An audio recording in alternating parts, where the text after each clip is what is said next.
반갑습니다. 코로나 덕분에 금년은 제가 수입이 완전 뚝 떨어졌는데 강의가 다 없어지는 상황에서 전주에서 불러주셔서 우리 하계사 선생님한테 감사드립니다. 와서 보니까 서원전을 하고 있고요. 그래서 그와 관련해서 선비가 이제 이번 주제인 것 같고, 저보고 조선시대 선비와 관련된 초상화를 해달라고 해서 준비를 했습니다. 와서 급하게 또 편집을 하느라고 잘 될지 모르겠습니다.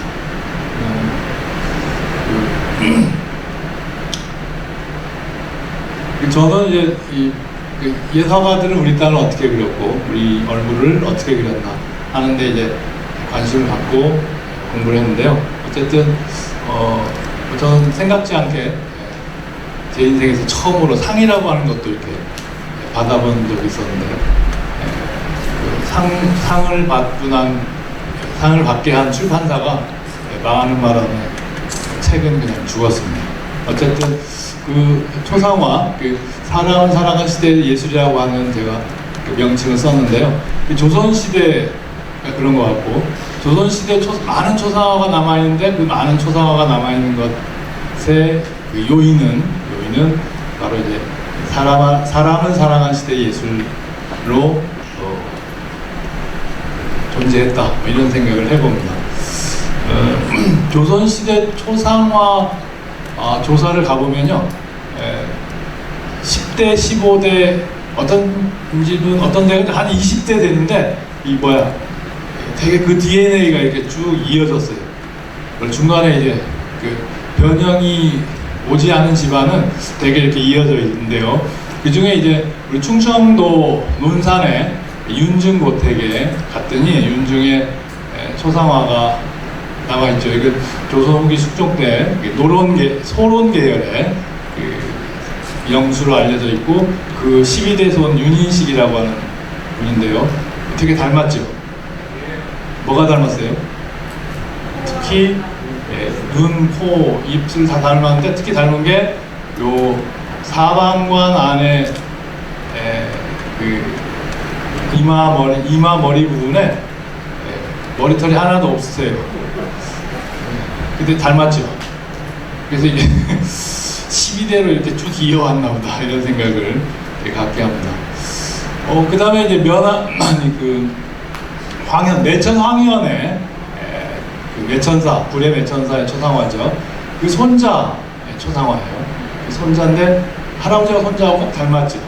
특히 이제 매천 황현은 1910년 해강 김규진의 이 천연당 사진관에서 찍은 사진을 가지고 석지 채용신이 초상화를 그린 건데요. 그리고 이제 1910년 이제 한일합방이 이루어지자 조선의 선비가 나 같은 한 사람쯤은 자진을 해야 한다, 이런 나라를 잃은 마당에 가만히 있을 수 없다 해서 이제 자진을 한 분이고, 그 손자, 지금 손자는 물론 돌아가셨습니다. 이거는 아마 1980년대 지금 찍은 사진이니까 돌아가셨고, 이 손자의 아들이 이제 되게 저보다 조금 위에 또래 비슷한데, 또 이분의 아들은 또 상당히 많이 변해 있는데, 할아버지와 손자는 아주 닮았어요. 조선시대는 이제 우리가 다 잘 알다시피 도화서라고 하는 화가들을 양성하고 화가들에게 공급 주어서 나라의 국가의 일을, 그림과 관련된 일을 이제 하게 하는 기관이 있었죠. 그 도화서 화원이 되려면 이제 10대 화원의 학생으로 들어가서 거기서 한 10년 훈련을 한 다음에 거기서 이제 뛰어난 묘사 기량이 이제 인정이 되면 발탁이 돼서 화원이 되게 됐죠. 화원이 돼서 중요한 출세길은 어진 제작, 임금의 초상화를 제작하는데 발탁되는 일이죠. 발탁이 돼야 이제 높은 벼슬도 받고, 그 다음에 현감도 나가고 분수도 나가고, 이런 일이 진행이 되니까 도화사의 화원이 된다는 일과 화원으로서 활동한다는 일 중에 임금의 초상화, 그러니까 초상화를 잘 그리는 일이 최우선이었죠. 그래서 이제 죽어라고 이제 묘사 훈련을 했겠습니다. 그래서 20대 놓아서 어진 화사로 발탁이 되면 출세길이 보이게 되죠. 그렇게 출세한 사람들 중에 유명한 사람들이 우리가 잘 아는 뭐 김홍도, 뭐 변상벽 이런 사람들이죠. 그래서 이들이 역대 왕들의 어진을 쭉 그려왔고, 그 다음에 또 그림이 낡으면 또 다시 그렸고, 또 모사하고 이러면서 조선의 왕들의 그 어진을 모신 선원전이 이렇게 궁궐에 있었는데, 6.25 때 이 선원전에 창덕궁에 있는 그 유물들을 부산으로 피난을 끌고 갔다가 부산에서 불이 나버렸어요. 그래서 어진이 다 타버렸죠. 이런 불행한 일이 있었어요. 그래서 이제 그 바람에 조선시대 어진이 불타는 바람에 이제 남아있는 게 거의 없었는데 거의 완연에 가깝게 남아있는 어진은 딱 둘밖에 없어요. 하나는 부산에 가지 않았던 우리 여기 전주 경기전의 태조 어진이 1872년에 그린 태조 어진이 남아있고요. 이걸 이제 부산으로 안 갔기 때문에 남아있었죠. 또 하나는 그 부산의 불구덩이 속에서 타지 않고 남은 유일한 초상화가 영조 어진이에요. 1900년에 다시 그린 어진인데, 여기 불타는 적 보이시죠? 보이세요? 전혀 반응 안 하세요? 네, 보이시죠? 네. 역시 그 성질이 짖어갖고 장수를 하고 또 지 아들을 뒤주에 넣어서 죽였다는 왕이라 그런지 불길도 피해간 것 같아요. 그죠? 그래서 살아남았어요, 유일하게. 그죠? 그래서 이런 어진이 처음에는 이제 명나라 형식을 수용해서 정면상으로 그려지다가 임금도 이제 약간 조선시대 그 다른 초상화와 같이 약간 우양해서 몸을 약간 우양해서 틀은 그런 일반 관료 사대부들의 초상화 그림, 선비 초상화의 그림하고 같이 그려지게 됩니다. 이게 이제 조선시대 초상화의 그 한 전형을 만들게 되죠. 임금은 원래는 이제 오행에 따르면 임금은 중앙인데 황색 도포를 입지 않은 것은 중국의 조선이 동쪽에 있다. 중국을 중앙이라고 생각해서 중국의 황제가 입는 노란 옷을 입지 않았죠. 그러다 이제 고종 때 와서 고종이 대한제국을 표방하고 이제 황색을 입게 됩니다. 그러니까 그래서 이제 이 동방 푸른색으로 용포를 해 입었고 혹은 홍포로 해 입었던 그런 전통을 볼 수가 있지만, 이건 아쉽게도 원본은 아니죠. 그 15세기나 18세기 그려진 원본이 아니고 후대 이모본이지만 조선시대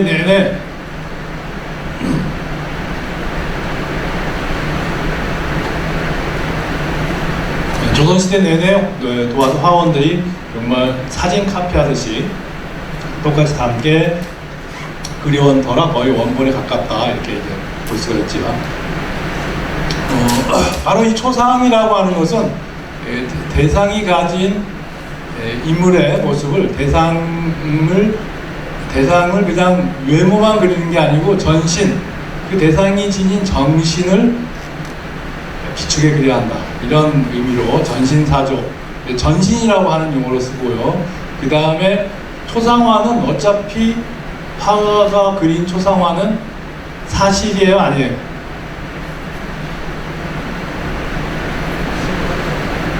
사실에 가까워요? 사실은 아니죠. 사실은 아니에요. 그것은 이제 그림자죠, 그림자. 영어로 일루전이 되죠, 일루전.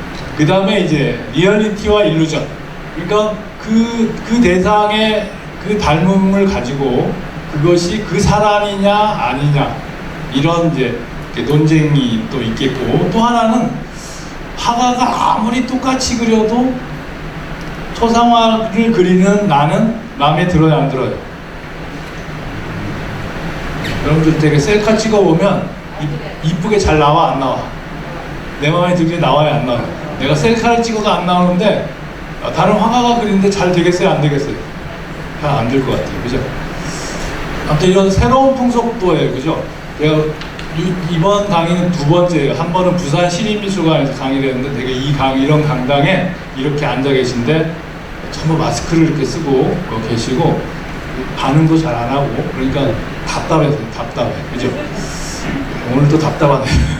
이게 어쨌든 뭐 새로운 풍속도 왜 하나고 아무튼 이게 또 얼마나 갈지 또 어떻게 변할지 또 기대도 돼요, 그죠? 네.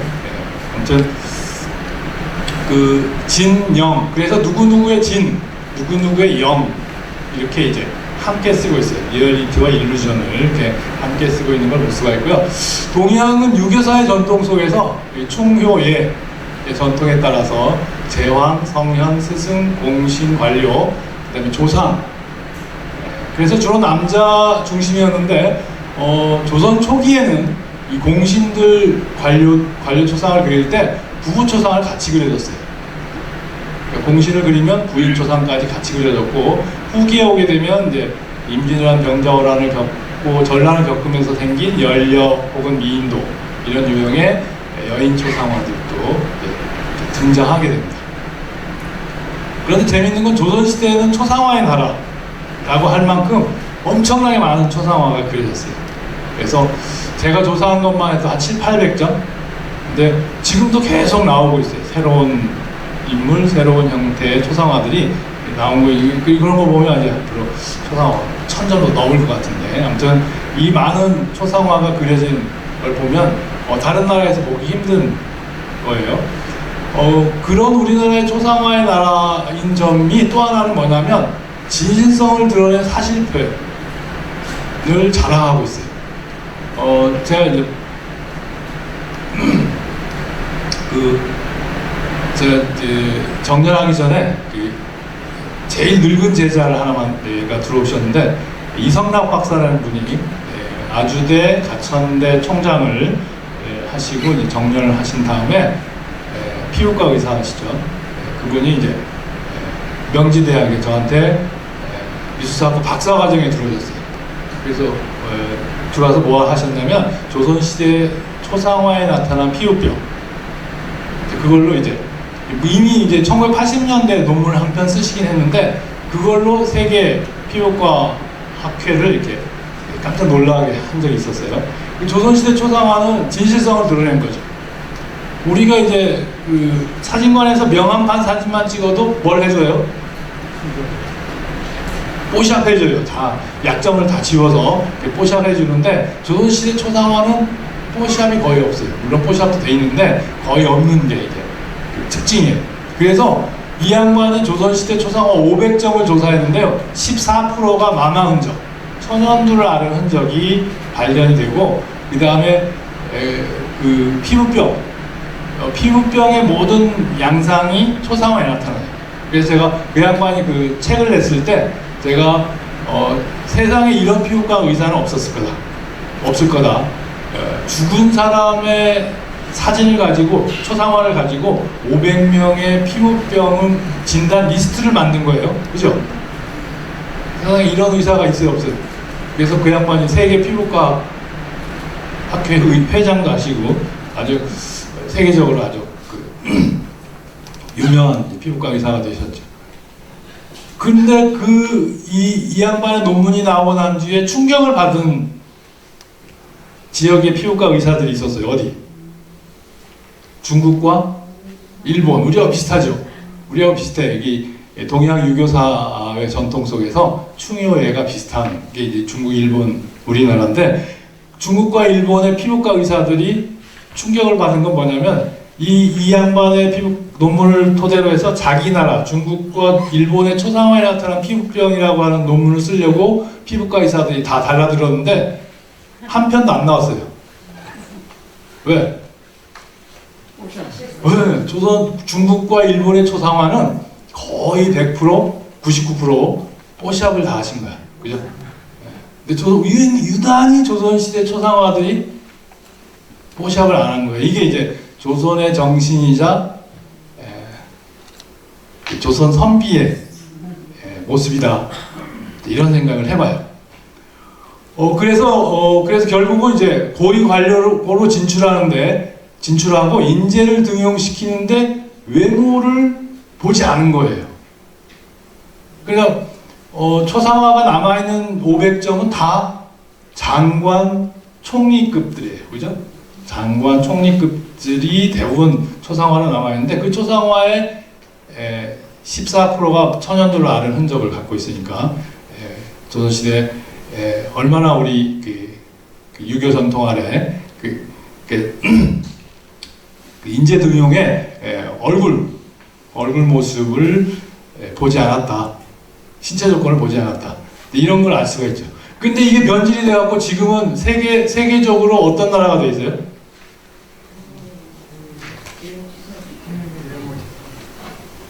성형외과가 제일 발달한 나라가 돼 있죠. 그죠?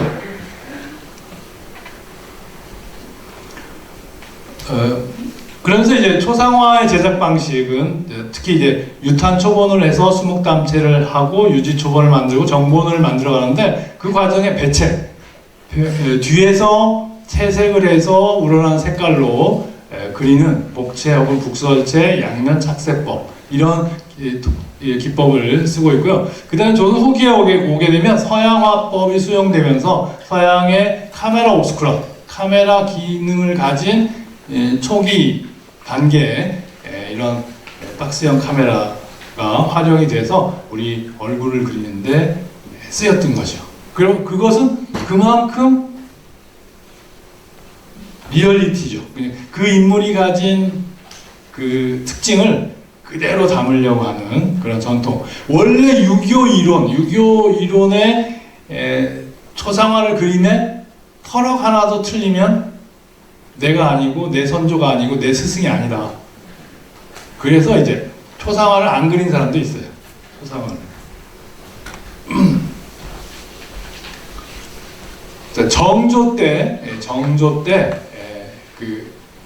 판서 총리를 했던 사람들의 모습 중에 여기 천연두를 아는 판서 서유림입니다. 천연두를 앓고 있고 이 양반은 이제 영의정을 지낸 조엄이라고 하는 분인데 역시 검버섯과 그 다음에 이제 얼굴 색 까맣죠. 얼굴 색이. 그 다음에 그렇게 뭐 잘생긴 얼굴은 아닌 거죠. 그 다음에 이성원이라는 분도 뭐 얼굴은 그럴듯하신데 역시 천연두를 하반부가 천연두를 아는 흔적이 뚜렷하고 이 할배는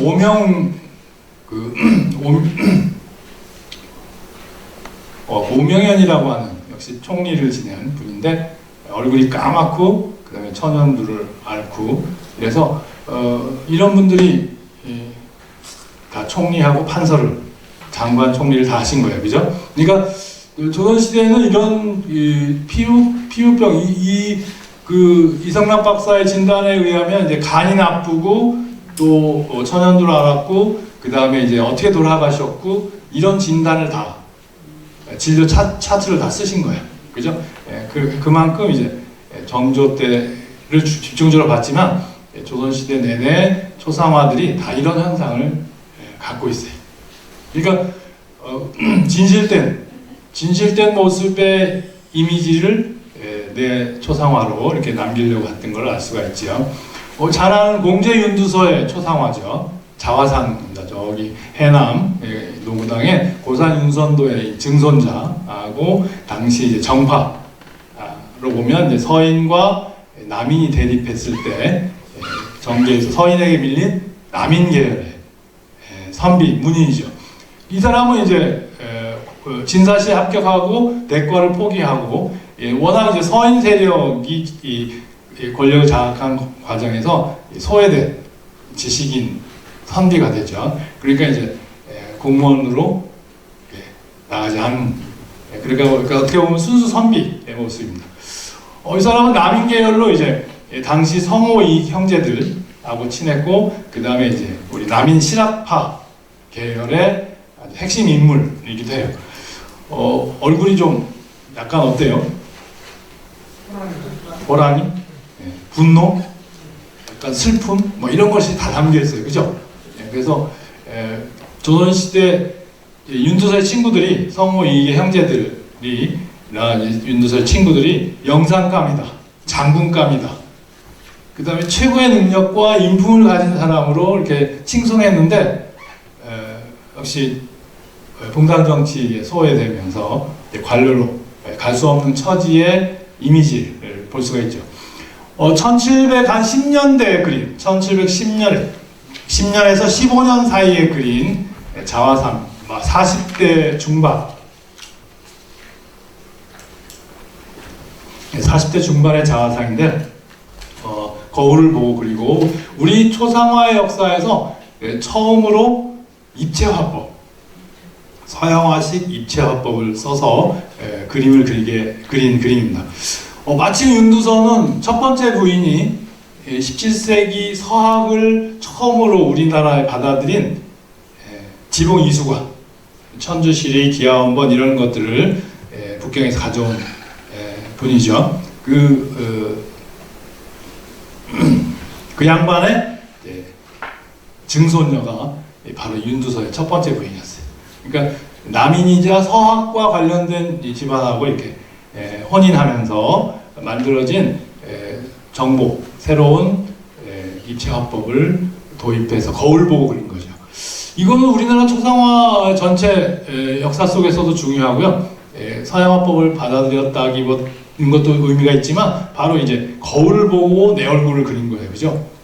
여러분들 늘 거울 보시죠? 거울을 보고 나를 돌아본다라고 하는 것은 상당히 중요한 근대 정신, 근대적 인간이라고 하는 것을 이렇게 찾는 출발점이라고 그래요. 여러분도 그러시죠? 보고 뭔 생각하세요? 네? 성찰. 자기를 돌아보고, 또 하나는 혹시 자기에 빠지지 않으세요? 안 빠져? 자, 우리 학예 선생님 어때? 그죠? 예뻐졌으면 좋겠다. 그러니까 어딜 고치면 어떡하? 성형외과 의사가 얼마짜리 견적을 낼까? 뭐 이런 생각들을 하게 되잖아요. 그죠? 네, 그런 생각을 하는 윤두서가 바로 이 거울을 보고 그렸어요. 이 거울은 17세기 일본 거울이에요. 일제 거울. 일본과도 이제 상당히 교류를 했던 그런 윤두서의 모습이죠. 마치 살아있는 사람 같지는 않아요. 그죠? 좀 과장된 수염 표현. 마치 정면에서 선풍기 틀어놓고 이렇게 형성된 수염의 모습을 그린 것 같아요. 잘생겼죠? 다들 잘생겼다고 그러고, 성호 이익의 형제들은 다 자기 아들, 손자들을 다 윤두서한테 보내서 공부를 시키고 그랬대요. 키가 훤칠하고 풍채가 좋고 대주가에다가 덕과 재능을 겸비했고 중후하고 존엄한 인품을 가지고 많이 알고 넓게 알고 그거 아는 거를 그치지 않고 실제로 실험하는, 실득하는 정신을 가지고 있었다. 이게 이제 아들이 쓴 윤두서의 평, 윤덕희가 쓴 평이고, 친구인 이하고는 선인 검객 같았다. 그 다음에 다산 정약용이 윤두서의 바로 외증손자, 윤두서의 손녀가 정약용의 엄마예요. 그러니까 정약용이 이 초상화를 강진의 유배에 갔을 때 노구당 해남에 가서 이 초상화를 보고 오메, 내가 우리 외할아버지 닮았네. 그 나보다 우리 형이 더 닮았다. 우리 형이 누구야? 정약전. 저 흑산도에 유배 가서 자산어구를 쓴 그런 남인 집안 계열이죠. 그리고 윤두서의 손자는 바로 진산 사건이라고 해서 천주교 제1호로 이제 박해를 당한 그런 분이죠. 그 다음에 그 다산 정약용이 호걸의 뜻을 갖고 있고, 그런데 윤두서의 시를 보니까 적극적이고 긍정적인, 이렇게 얼굴 보면 약간 울기하고 분노가 있는데 그의 시를 보면 대단히 맑고 깨끗하고 긍정적인 모습을 보인다. 이게 이제 윤두서 시를 논문으로 쓴 학자의 평가네요. 그 생각해보면 그럴만 할 거예요. 왜냐하면 해남, 완도, 고길도, 최근에 이제 세월호가 빠진 그 주변의 모든 섬들이 다 누구 거야? 윤두서 거야. 누가 개발했어요? 증조 할아버지? 고산 윤선도가. 그러니까 벼슬 안 해도 그 돈이면 나는 행복할 것 같아요. 그죠? 여러분도 그러시죠? 별로 아닌가 보다. 전혀 반응을 안 하시네요.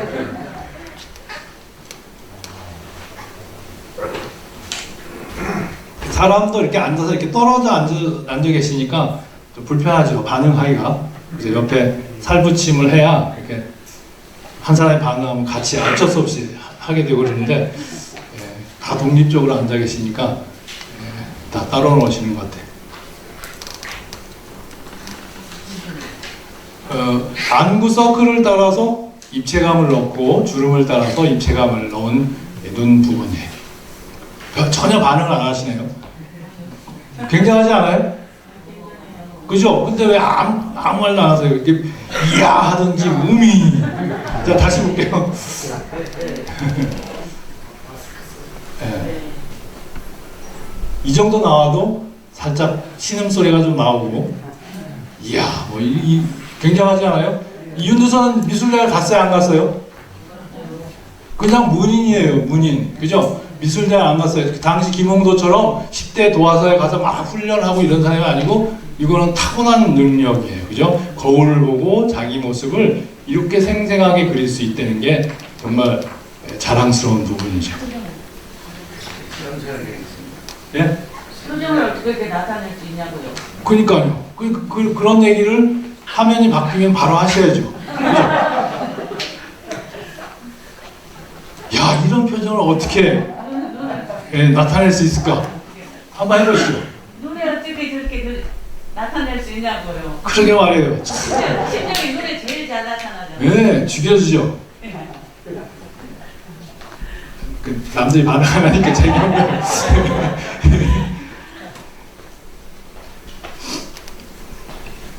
그 윤두서의 자화상 시대에 동시대에 비슷한 시기죠. 윤두서보다 한 세대 정도 빠르네요. 여기 렘브란트의 자화상이고요. 오른쪽은 렘브란트가 드로잉한 아시아인이에요. 아시아인. 오리엔탈 헤드라는 제목의 그림인데 렘브란트가 그려 1635년에 스케치했네요. 그런데 윤두서는 서양화법의 영향을 받았는데 입체감을 어떻게 냈어요? 조명을 정면 조명했어요. 그죠? 좌우 조명을 한 거야. 좌우 조명. 근데 렘브란트의 자화상이나 렘브란트가 그린 동양인의 얼굴의 초상화는 조명이 한쪽으로 돼 있어요. 한쪽으로. 이게 이제 서양 인물화법하고 동양인의 인물화법하고의 차이예요. 그래서 서양의 조각, 조각이나 이 신의 조각들은 그리스 로마의 조각들은 다 가슴은 정면인데 목을 다 틀었어요. 이 정면성의 원리라고 그래요. 그래서 목을 틀어서 프로필을 보여줘요. 왜?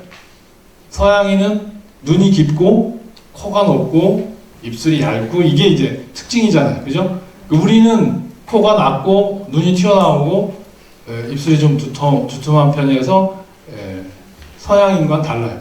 그래서 우리 얼굴은 이렇게 한쪽 조명하게 되면 코가 높지 않으니까 이렇게 이쁘지 않은 것 같아요. 그래서 그러니까 렘브란트가 그린 이 동양인의 초상화는 동양인 같아, 서양인 같아요? 서양인 같아요. 그죠? 그래서 하느님이 인간을 이렇게 창조할 때 이걸 잘못하신 것 같아요. 그래서 먼저 서양 사람들을 입체적으로 만들어 갖고 만들어 놨다가 동쪽으로 사람을 보낼 때는, 그죠?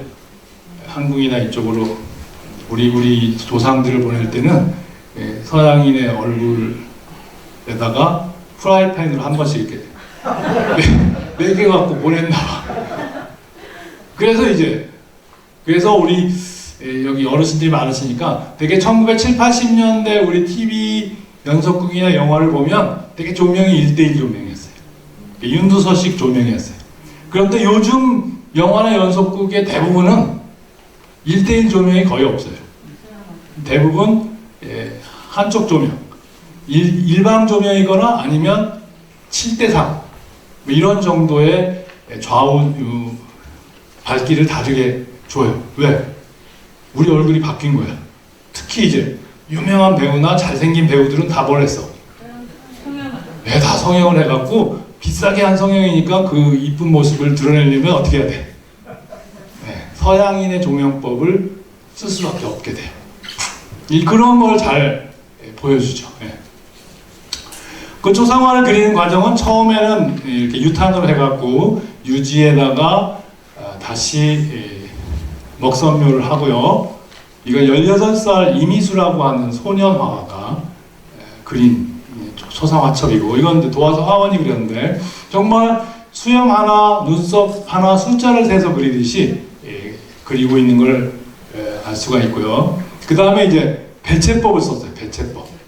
그래서 이 할아버지 보면 우의정 부총리를 지낸 이창이라고 하는 분인데, 이분은 얼굴이 약간 분홍기가 있는 얼굴이에요. 그죠? 그러니까 이 할아버지의 얼굴 분홍기를 내기 위해서 여기서 분홍색을 칠해가지고 한 게 아니고 뒷면에다 분홍색을 칠했어요. 배채법이에요. 그래서 뒷면에서 배채법 분홍색을 칠해서 앞면에 우러나온 분홍색으로 얼굴, 눈, 코, 입 그린 거예요. 그죠? 그 다음에 또 하나는 뭐예요? 이 사람이 홍달령의 이 하얀 달령포 안에 속옷과 흰 수염이 어때요? 부딪히게 돼 있어요. 그게 스미게 돼 있잖아요. 그죠? 그러니까 뒤에서 흰 수염 부분하고 흰옷 부분을 배채, 흰색으로 배채를 하고, 앞에서는 흰 수염만 붓터치로 그림을 그리니까 흰옷 위에 흰 수염이 자연스럽게 이렇게 두드러지게 나오는 걸 알 수가 있죠. 이게 이제 배채법이라고 해요. 북설채라고도 하고 복채라고도 하고. 그래서 이렇게 우리 초상화는 전신, 그 대상의 그 인물의 정신을 담는다고 했을 때 어떻게 이 얇은 종이의 깊이감을 그냥 앞면에서만 그린 게 아니고 뒷면과 앞면을 같이 그려서 그 얇은 종이에라도 그 대상의 깊이감을 표현하지 않았나 생각도 들어요. 방금 제가 얘기를 하고도 기가 막히네요. 그죠? 어떠세요? 별반. 그죠? 그럼 대단합니다 이렇게 하셔야 되는데 안 하세요. 이게 이제 우리 종이나 비단이 가진 성질. 서양에는 배채법이 없어요. 왜? 캔버스에다 배채해봐야 두꺼워서 안 돼. 종이도 면지가 두꺼워서 안 돼요. 우리 동양 방식의 하나죠. 특히 우리나라가 유난히 고려시대 고려부라부터 썼어요. 이건 철종의 어진, 여기 아까 부산에서 볼란 철종의 어진인데요. 이 오른쪽이 앞면이고 왼쪽이 뒷면이에요. 이 보수할 때 뒤를 뜯어보니까 앞에 있는 색깔이 다 어디에 있어요? 뒤에서 다 그렸어요. 그래서 뒤에서 칠하고 그 칠한 색깔이 앞면에서 은은하게 우러나오는 상태로 초상화를 그린 거예요. 아주 기가 막힌 방법이죠. 그죠? 앞에서 칠하면 뭐가 생겨? 붓칠에 얼룩이 생기죠. 그죠? 얼룩이 생기고, 또 하나는 이제 앞뒤에서 채색을 하니까 비단이나 종이의 물감의 밀착력이 높아져. 그죠? 그러니까 변색이나 떨어짐을 방지하는 그런 역할을 하네요. 거의 뒷면에서 다 그렸어요. 그래가지고 이제 앞면에서 마무리를 한 거죠. 이러니까 이제 어진을 그릴 때는 그래서 한 10명 정도가 달라들었어요. 화원이. 그래서 이제 저같이 이제 팀장, 주관화사라고 그랬어요. 주관화사가 얼굴을 그리고, 부팀장, 동참화사가 패션을 그리고, 그 다음에 한 7, 8명이 이제 수정화사, 따르는 화사들, 그죠? 수정화사. 그래서 이제 수정화사들이 다 이 배치를 하면, 그 다음에 내가 가서 이제 앞면으로 마무리를 수정화사하고 아니 동창화사하고 주관화사가 하게 되는 거죠. 근데 이런 과정을 같이 읽을 수가 있죠. 바로 이것이 이제 이 배채법의 전통은 고려 불화에서부터 와요. 고려 시대. 그래서 고려 불화에 이 투명한 사라, 투명한 흰 사라가 피부에 관음보살의 그 손과 팔인데요. 그 하얀 사라가 이 피부에 이렇게 투명하게 비친 모습, 이게 다 배채법의 효과예요. 이 고려불화의 정밀하고 세밀하고 화려한 섭리하다고 하는 고려불화의 방식, 이 방식의 중요한 기법이 조선시대 초상화로 이어진 것을 알 수가 있죠. 조선시대 고려 시대는 불교 사회였어요, 그죠? 결국 고려 말에 불교의 문란이 이제 조선시대 성리학 사회로, 유교 성리학 사회로 전환시킨 요인이 되죠. 이때 이제 수월관음도네, 수월관음도. 고려시대 후기에 14세기 유행한 수월관음도. 수월관음도는 지금 약간 오른쪽을 보고 있죠. 이 신상이 오른쪽을 보고 있으니까 인간은 어디를 방향했어요? 약간 왼쪽으로 갔어요. 그죠? 왼쪽으로. 그러니까 익제-이재현, 우리 충선왕의 망권당, 저 연경에 파견해서 거기서 새로운 원나라의 송나라 이후에 형성된 중국의 문명과 문물, 학문 이런 것들을 이제 받아들이는데 큰 역할을 했죠. 익제-이재현. 이 초상화는 고려 불화를 그리듯이 진체화법이에요. 진한 채색으로 초상화를 그리고 있고, 바로 이 진체화법은 전해오기는 원나라 화원이 그렸다, 이렇게 진감녀라고 하는 화가 그렸다, 이렇게 전해오기도 합니다. 그 다음에 지금 서원전 하지만 우리나라 유교 해동공자라고 해요. 우리나라 유교를 수용한 안양이죠. 안양. 그래서 조선의 공자에 해당된다, 이렇게 이제 얘기할 정도로 소수서원에 모셔져 있죠. 이게 15세기에 그린 안양의 초상화, 이거 후기에 다시 모사한 그림이에요. 이 모자 머리에 쓴 것은 이제 원나라 풍속의 유교 문인의 패션을 잘 보여주죠. 그러면서 이제 고려 말에 유교가 이제 수용이 돼서 이 유교 새로운 세대들이죠. 새로운 신흥 세력들이죠. 우리가 신흥 권문 세족 이렇게도 얘기하는데, 불교 사회의 불교로 이제 틀을 잡고 있었던 고려를 새로운 정권을 창출하면서 불교를 끌고 갈 수는 없는 그런 상황이어서 이제 다 유교 문인들, 당시 이제 송원대의 학문과 사상을 수용한 신흥 엘리트들이죠. 신흥 세력들. 그 사람들이 이제 그 사람들의 초상화들이 남아있어요. 안향, 그 다음에 여기 잘하는 정몽주, 그 다음에 목은이색, 이런 분들이 이제 보여주죠. 바로 목은이색은 조선 초기에 다시 그린 초상화인데, 안향처럼 다 왼편을 향해 있어요. 그죠? 왼편을. 그러니까 고려 때 형식을 그대로 카피한 거죠. 그런데 그리고 또 여기 신격화해서 여기 태양을, 목은이색의 의상 위에, 머리 위에 태양이 있고요. 그 다음에 이제 포원 정몽주의 이 초상화는 조선 말기에 다시 그려졌어요. 포운의 초상화는 16세기에 남아있는 게 있었는데요. 어쨌든 그 16세기 초상화를 다시 그리면서 방향이 어떻게 됐어요? 오른쪽으로 왔어요. 이 조선시대 초상화가 다 이 오른쪽을 향해 있어요. 어떻게 보면 관음보살의 방향대로 간 거죠. 그 다음에 왜 이렇게 전부 다 약간 한 80, 90% 정도를 오른쪽으로 얼굴을 틀어서 그렸을까? 몸을 생각해보면 아마 우리 얼굴이 가진 특징, 프라이팬으로 얻어맞은 이 납작한 우리 얼굴에 얼짱 각도 같아요. 가장 예쁜 각도가 바로 이제 전형화된 거예요. 조선시대 초상화로. 그런데 재밌는 거는 이 지금 현재 남아있는 이 목은이색이나 정몽주의 나 이런 분들은 다 조선을 건국하는 이성계에게 순응하지 않은 사람들이에요. 거부한 사람들이죠, 그죠? 아니면 이성계 아들한테 이제 얻어맞아 죽은 사람. 이런 사람들은 초상화가 남아있는데 막상 이성계에게 합류했던 사람들, 이성계의 쿠데타에 동참했던 사람들은 뭐 권근이니 정도전이니 이런 분들의 초상화는 보셨어요? 못 봤죠? 저도 못 봤어요. 그러니까 안 남아있어요. 여기서 이제 선비들, 유교를 표방한 혹은 성리학을 기반으로 한 이 새로운 그 세력들, 새로운 엘리트들에게 이제 고민이 생긴 거죠.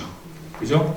자, 이성계의 이 정권에, 새로운 정권 형성에, 국가 만듦에 합류할 것이냐, 아니면 유교 성리학의 전통에 따라서 고려 임금을 바꿀 수 없다고 하는 주장. 그래서 뭐 도의론하고 명분론 그렇게 얘기하는 거죠. 도의를 지키는 것, 그리고 지금 현실의 명분을 어쩔 수 없이 따라야 되지 않느냐. 이거는 지금도 똑같죠. 그래갖고 지금도 대립돼갖고 딜이 싸우고 있죠. 그죠? 안 싸우나 보다.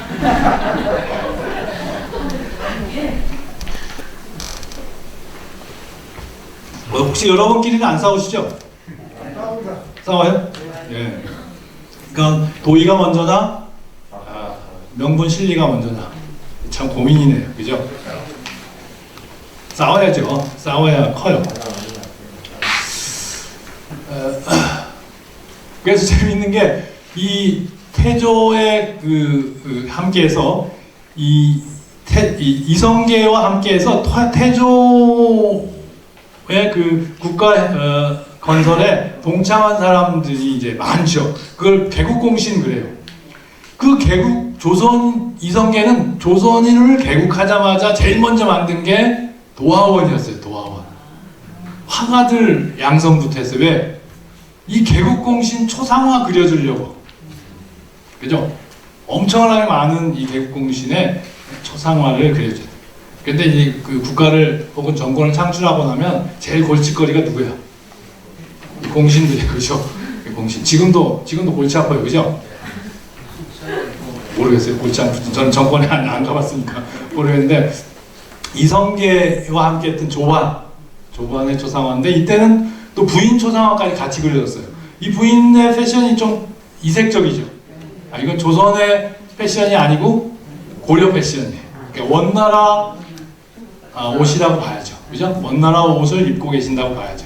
근데 역시 도리, 의리를 지켰던 정몽주나 목은 이색의 이미지보다는 정권에 합류한 사람의 이미지가 어때요?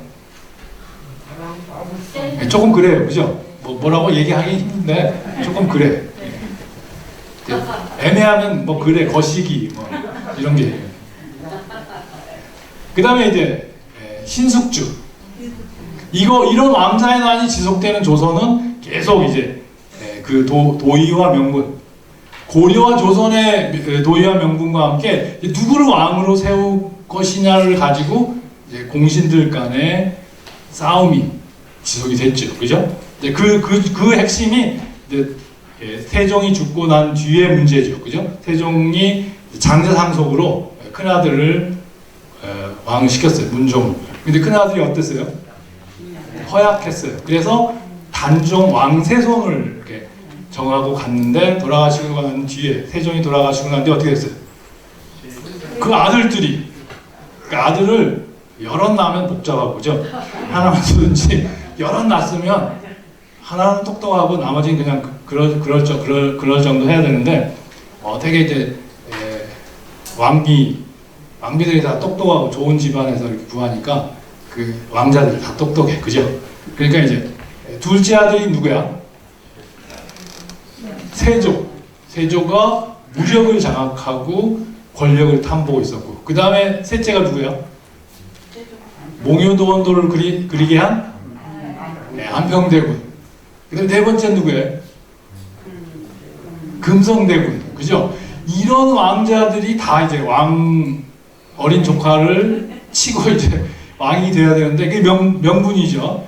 그때 이제 집현전 학사들이 모의했고, 이 집현전 학사들은 누가 키웠어요? 세종이 키웠어요. 그 하나죠. 신숙주. 그 세종이 키운 집현전 학사들이 이제 갈등이 생긴 거죠. 그리고 대부분 누구를 지지했냐면 안평대군을 지지했네요. 예. 네. 그림도 잘 그리고 글씨도 잘 썼고 인품도 있고, 그죠? 그러니까 이제 이 칼제비하고 같이 있는 세조가 수양대군이 마음에 들어 안 들어?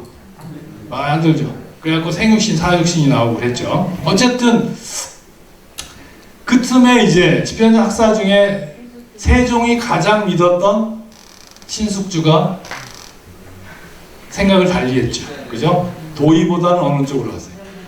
명문 쪽으로 갔어요. 그래서 이제 세조가 등극을 했죠. 여기도 진체화법이에요. 이때까지만 해도.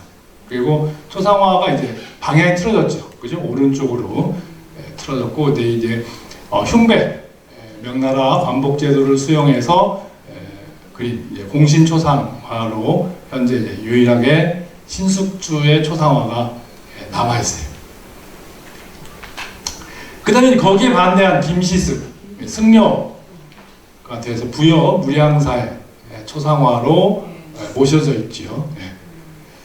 이게 선비의 모습이고, 그다음에 이제 바로 그런 속에서 이제 현실 정치에 갔다가 그런 정치의 쓴맛을 보고 낙향해서 영암에 살았죠. 영암에 살았던 분. 그런 이름이 안 떠오르네. 최씨죠. 최. 바로 이제 그 고려 관모를 쓰고 있는 게 특징이고, 바로 여기 밑에 밑그림에다가 밑그림 위에다가 이제 채색을 했는데, 이건 도화서 화원 그림이 아니고 약간 수준이 떨어지는 그런 화승, 지방 화승 화가의 그림. 대신 이제 이런 죽탁자가 있고 풍속화적인 그런 요소가 보이죠. 그 다음에 이제 우리 선비, 조선의 선비를 길러내는 중요한 기관의 하나가 뭐예요? 서원이죠. 하나는 향교였고, 하나는 서원. 서원은 이제 사립학교죠. 사립학교고, 향교는 공립학교고. 이 조선시대 서원이 엄청 발달했죠. 그래서 이제 이 서원을 통해서 이제 인재가 배출되는, 과거급제자를 배출하는 거죠. 그래서 조선시대 서원 중에 그 과거급제자를 제일 많이 배출한 서원이 어디야? 잘 모르시죠? 네? 도산서원이죠. 그 도산서원에서 많이 그 관료가 배출되니까 누가 제일 추앙받아? 태계가 추앙을 받지요. 그죠? 그러니까 태계는 아마 지금으로 하면 최고의 보습학원 쪽집게 과외선생.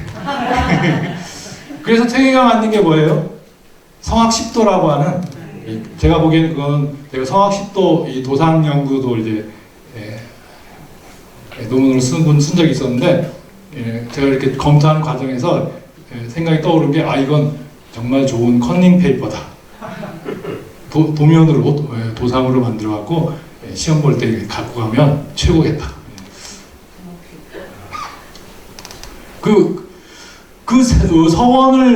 서원의 효시죠. 서원의 효시고, 그 주세봉, 백운동 서원, 이 소수서원이 된 백운동 서원, 이게 17세기에 이제 소수서원으로 사역이 되고, 주세봉이 처음 만들었던 백운동 서원을 만들었던, 수능에 만들었던 주세봉의 초상화예요. 조금 선비 같지는 않죠. 뭐 같아요? 네? 개구쟁이 소년. 또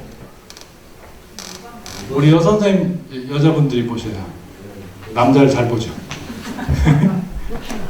예? 어때요? 욕심 많은 그또 우리 학예사 무관 같아요. 그리고 좀 이국적이죠. 조선 사람 같지 않죠. 그죠? 예, 어떤 서양에서 온 사람 같기도 해요. 출신은 뭐 예, 중국의 이 굉장히 중요한 주씨예요. 조선의 문인들이 가장 주씨가 주나라 주씨죠. 예. 아무튼 그래서 우리가 선비 그러면 뭐 아주 고아하고 이렇게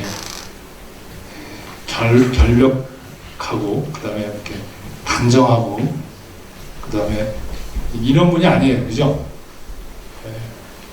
개구쟁이 같고 욕심 많고 아까 또 뭐가 있었죠? 무관 같고 그런 것 같아요. 사람 같죠? 10분 쉬었다 하겠습니다. 제가 아까 점심 먹으면서 편집을 여기 이제 새로 전시해 보고 거기서 이제 우리 학예사 선생님들한테 사진 받아서 추가하고 이렇게 해가지고 좀 양이 많아져서 시간이 어떻게 될지 모르겠습니다. 하는 데까지 할까요? 네. 근데 어떻게 주무시는 분도 한 분도 안 계시고 딱 한 분 잠깐 주무시고 그냥 깨시네요. 너무 열심히 하시니까 제가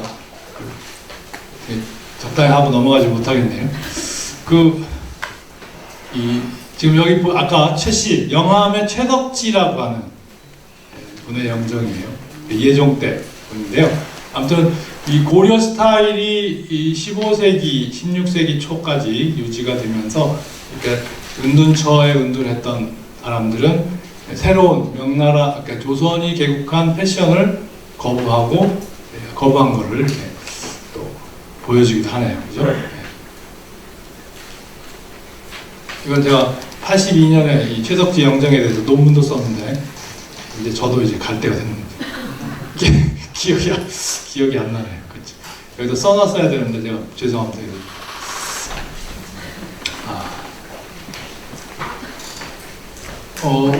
그리고 전주박물관이 생긴 지 너무 오래됐어요. 그죠? 그래갖고 제가 한 4, 5년 전쯤에 와서 강의할 때 그때는 이제 청중이 한 200명 꽉 찼을 때니까 청중들한테 이게 지금 이 기계가 지금 구한말에 만들어진 거예요.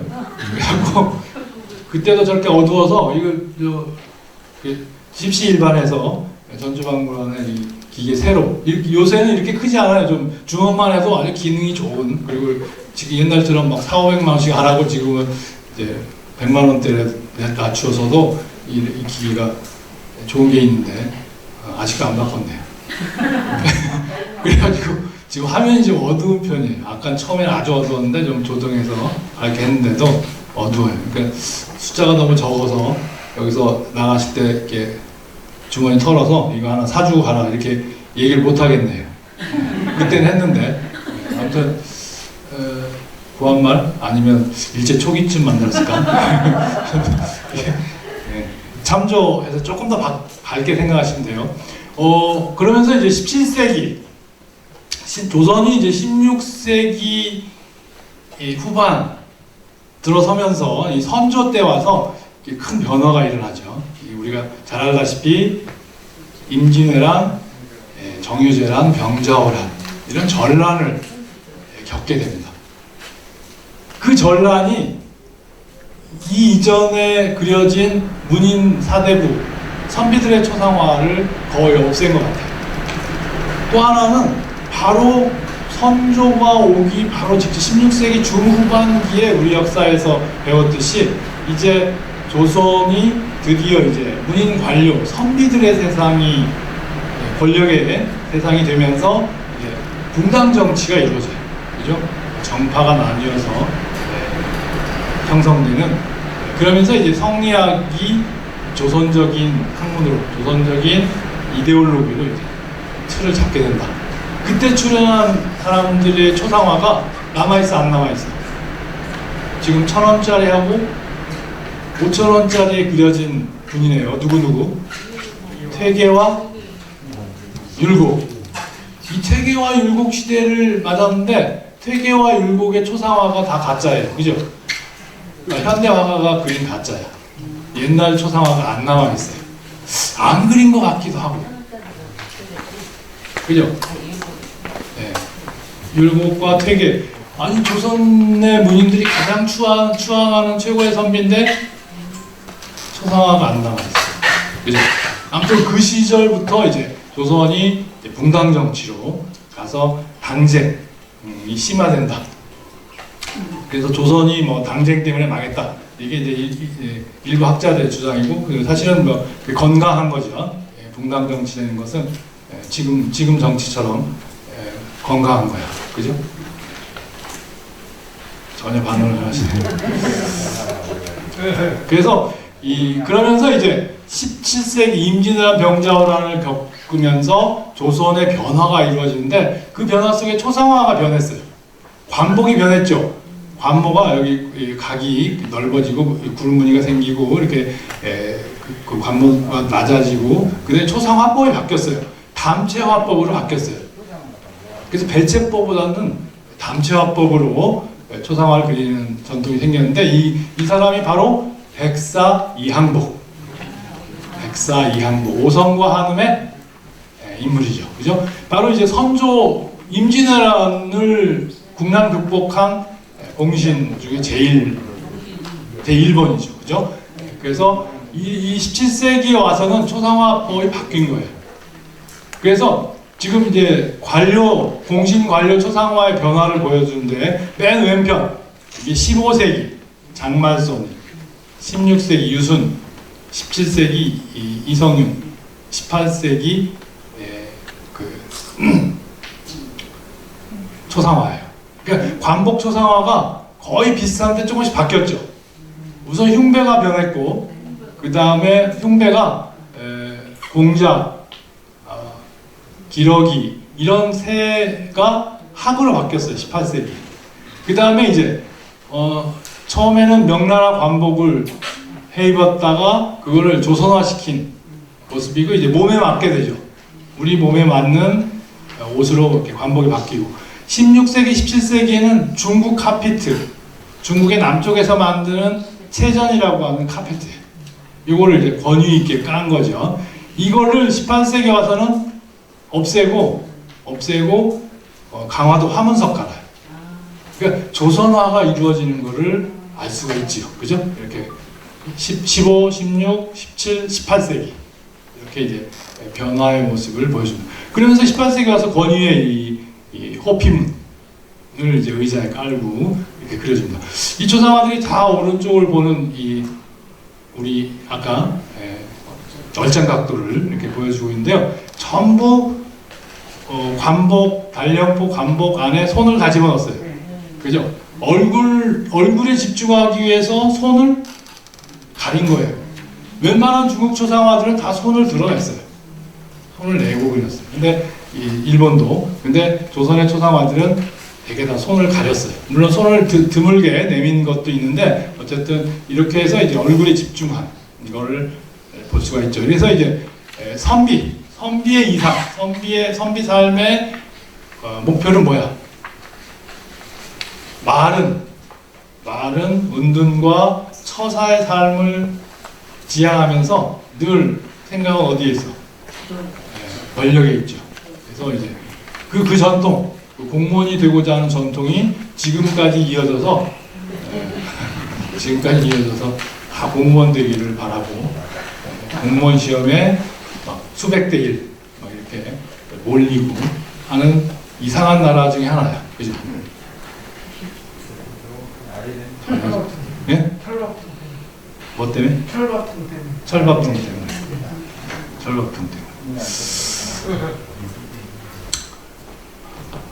그 공무원 생활 하시다가 은퇴하신 분한테 해당되는 건 아닌가? 이성윤의 역시 선조를 호종한 인조의 공신이었던 분입니다. 여기 이제 기러기가 있고 여기 이제 명나라 의자죠. 명나라 의자를 선물로 받게 돼요. 공신에게. 의자 이렇게 집행이하고. 그런데 재밌는 게 이제 17세기 중반이 되면 이제 전후 복구와 함께 이제 조선이 이제 안정화를 꾀하는 단계에서 이런 초상화가 새로 생겨요. 관복을 입었던 초상화의 중심에서 이제 유복이라고 그러죠. 유복. 주자가 입었던 패션을 조선의 선비들이 따라 입는 거예요. 이 주자의 패션이에요. 복권의 심의를 입은 그 사람은 신익성이라고 하는 분이에요. 신익성. 신익성은 선조의 부마였어요. 선조의 부마였고 상당히 그 척화파, 그러니까 배청파죠. 청나라를 배척했던. 그래서 이제 청나라 조정에서 이 신익성이 글씨를 잘 쓰니까 그 삼전도 비, 이 인조가 이제 청나라 장군 황제에게 이제 무릎을 꿇는 그런 기념비를 세우게 될 때 그때 신익성 보고 써라. 그래서 신익성이 거부했어요. 그래갖고 심양에 잡혀가서 고초를 겪고 일찍 돌아갔어요. 자, 그런데 부마는 공무원 생활을 해야 안 해요? 못하죠. 공무원 생활을 못하게 돼 있어요. 권력과 유리시키기 위해서. 그래서 이제 그 바람에 이제 그럼 부마의 초상화를 그릴 때는 뭘로 그려야 돼? 관복이 어울리지 않죠. 그리고 이제 신익성 같은 사람 난 관복 초상화 안 그릴래 할 수 그랬던 것 같아요. 그래서 결국은 이제 주자 성리학, 주자를 숭배했던 조선의 선비들이 주자 패션 혹은 소동파 패션을 즐겨 입게 돼요. 사실 조금 생각해보면 조금 그래요. 그죠? 조금 거시기해. 합창이 심이 다 같이 입었어요. 물론 스타일이 조금 달라요. 그러니까 다 유복이죠. 유복. 일상복이 아니고 유복. 그래서 이 양반이 이제 이런 초본을 가지고 조상화를 17세기 중엽에 그리게 돼요. 이 사람은 선조가 뭘 줬냐면 북한강과 남한강이 합류되는 이 털을 다 줬어요. 양평, 양수리, 유물머리. 잘하시네요. 어떻게 전주에서? 다산유적지가 너무 많은데. 다산유적지 바로 여기 있죠. 이게 다산유적지예요. 반갑습니다. 이렇게 아는 척 해야 나도 같이 대화하고, 그죠? 거기에 이제 신익성이 백운루라고 하는 누각을 짓고 여기서 이제 공주는 서울에 별궁에 있고 자기는 여기 이제 그 데칸하우스를 별장을 짓고 거기에 이제 새 색시를 데리고 살았죠. 그래서 그 색시가 같이 시를 나누고 검은고를 잘 연주했대요. 그래갖고 이 색시가 먼저 죽자 애도의 글을 쓰기도 하고 그랬네요. 네, 그러면서 이제 이 유복의 초상화가 서인 계열을 중심으로 해서 우암 송시의 초상화 지금 전시되어 있죠. 이렇게 아주 그 호랑이 같이 생긴 할아버지가 남원 가면 이도령 초상화에 나오는 주권을 쓰고 나오시니까 좀 어색하죠. 우리 생각에.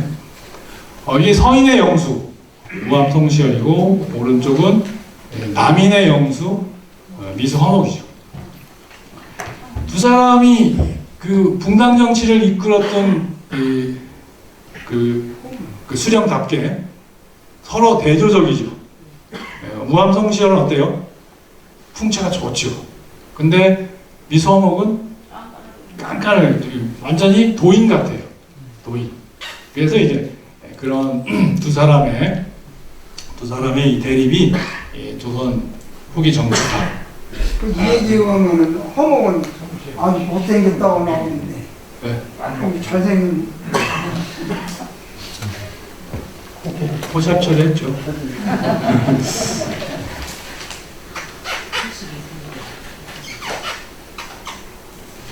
두 사람은 추구하는 바도 달랐죠. 우암 송시열은 얼굴 이미지처럼 환벽당이라는 글씨인데 에너지가 넘치죠. 그죠? 푹푹 내리 긁어서 쓰고 있고, 그 다음에 허미수는 이 세상의 근원을 추구했죠. 근원. 지금 이 모순된 세상에 보다 더 모순되지 않은 세상을 꿈꾼다고 했을 때 어디를 찾은 거야? 옛날을 찾은 거죠. 요순 시절을 찾은 거죠. 그래서 허미수는 한자 글씨체가 생기는 우암성실이 행서체를 즐겼을 때면 허미수는 전서를 즐겼었어요. 전서. 그 근원을 찾으려고 했던 그런 모습을 대비해서 보여줍니다. 우암성시열이 감기를 알아갖고 허미수한테 처방전을 받죠. 그때 이제 처방전에 이 비숙, 이 독약이 너무 많이 들어있다고 제자들이 이렇게 먹지 말라고 그랬어요. 성시열한테. 그러니까 성시열이 허미수가 그렇게 쪼잔한 사람이 아니다. 그래서 그 약을 먹고 나았다는 거죠. 그래서 왜 이렇게 독약을 많이 넣느냐 그랬더니 몸이 비대해서, 그죠? 그래갖고 정읍에서 사약 받으실 때 고통스러워했어요, 그죠? 사약이 안 받아갖고 몸에 안 받아서 죽질 않아갖고. 저 오줌을 많이 먹어가지고 복제가 생겨서 있다고. 모르겠습니다. 그러면서 이제 바로 18세기가 되면서 이 단순한 담체화법에서 입체화법으로 바뀌죠. 입체화법. 윤두서가 그러면서 이제 18세기가 되면 이제 숙종 영조 때죠. 숙종 때 지금 숙종 때가 오게 되면 바로 이 자화상을 그렸던 윤두서가 자기 친구이자 친척인 정제 심처사의 초상화, 심득경의 초상화예요. 심득경. 그런데 이 심득경의 초상화는 또 패션이 다르죠. 모자는 동파관이에요. 소동파. 그 다음에 패션은 유복이 아니고 일상복이에요. 일상복. 그러니까 남인 계열, 정권에서 소외된 남인 계열들은 일상복을 입고 초상화를 그린 거예요. 그러니까 정계에서 소외되어 있다라고 하는 것이 사실은 굉장히 소중한 거라고 봐요. 그죠? 새로운 걸 자꾸 만들어내잖아요. 그죠? 기존의 관복으로 입던 초상화에서 유복을, 유복에서 드디어 평상복을 입은 초상화를 그리는. 그리고 의자가 권위 있는 명나라 의자가 아니고 무슨 의자야? 그냥 네모 의자에 앉은, 그죠? 그렇게 이제 심득경이 돌아가신 해에 그려서 집안에 갖다 줬는데 우리 아버지가 살아오신 것 같다고 그래서 막 다 보고 울었다 이런 기록이 있고요. 바로 옷주름을 보면 아주 눈에 보이는 대로 그렸죠. 그죠? 그 다음에 이제 오른쪽은 조영석이라고 하는 노론 계열의 문인화가 자기 형을 그렸어요. 조영복이라고 하는 형을 그렸는데 형을 그리면서 이제 형의 얼굴이 영 떨떠름하죠. 이건 영춘의 유배 시절에 놀러 가서 그린 거야. 그러니까 유배 시절의 얼굴을 그린 거고, 조영석은 이제 문인화가로 윤두서처럼 새로운 뭘 그렸어요. 평상복으로 입고 유배자의 관을 썼고, 그 다음에 이제 이렇게 손을 그렸어요. 손을. 그리고 부채를 걸었어요. 그죠? 부채. 이렇게 이제 새로운 방식을 창출하고 있는 걸 볼 수가 있죠. 그죠? 그리고 이제 조선시대 초상화는 포샵을 안 했다고 그랬는데 사실 했어요. 왜냐하면 갈등이 있을 수밖에 없어요. 그죠? 갈등. 정조가 어진을 그릴 때 김홍도하고 이명기가 이제 초본을 그려온 걸 가지고 중신들은 다 김홍도가 잘 그렸다고 그러는데 정조가 나는 마음에 안 들어 하고 이명기한테 이제 자기 초상화를 맡겨요. 그러니까 그런 거 보면 이제 개인 취향 때문에 작용하는 거죠. 이 초상화는 오른쪽은 화원이 그렸고 왼쪽은 문인이 그렸어요. 윤두서의 손자가 그린 초상화인데 이 윤두서의 손자가 그린 초상화는 검버섯이 있어요. 검버섯. 근데 화원이 그린 초상화는 그 검버섯을 지워줬어요. 포샵 처리해줬어요. 이렇게 이제 일정한 부분 뽀샵 처리를 하고 있는 걸 알 수가 있어요. 그 다음에 이제 우리 잘 아는 박문수, 암행어사 박문수의 초상화예요. 역시 뭐 무관보다는 뭐야? 선비의 모습이죠. 선비의 모습인데 이때 이제 숙종에서 영조 시절에 오면서 학흉배를 하게 돼요. 학흉배. 이건 무슨 의미가 있냐면 조선 초기에 명나라의 흉배 제도를 받아들일 때는 명나라의 영의정, 일품이 학을 했어요. 일품이 학, 영의정, 좌의정, 총리급이 학을 했는데 조선은 중국보다 낮은 나라니까 학을 할 수 없다. 그래서 한 게 삼품지기 하는 공작을 조선의 일품이 했어요. 영의정이. 그러니까 이제 중국보다는 품계를 이품 낮춘 거죠. 낮춘 거예요. 그러니까 우리 조선시대 우리 옛날 선조들이 정말 지랄 같아요. 그죠?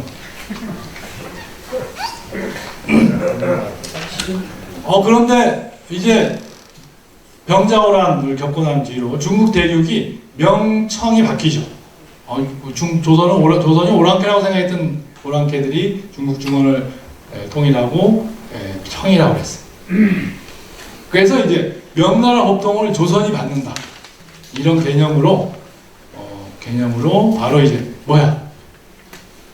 명나라의 일품지기한 학흉배를 조선의 공무원들이 세상의 1품부터 9품까지 다 학을 한 거야. 그죠? 네?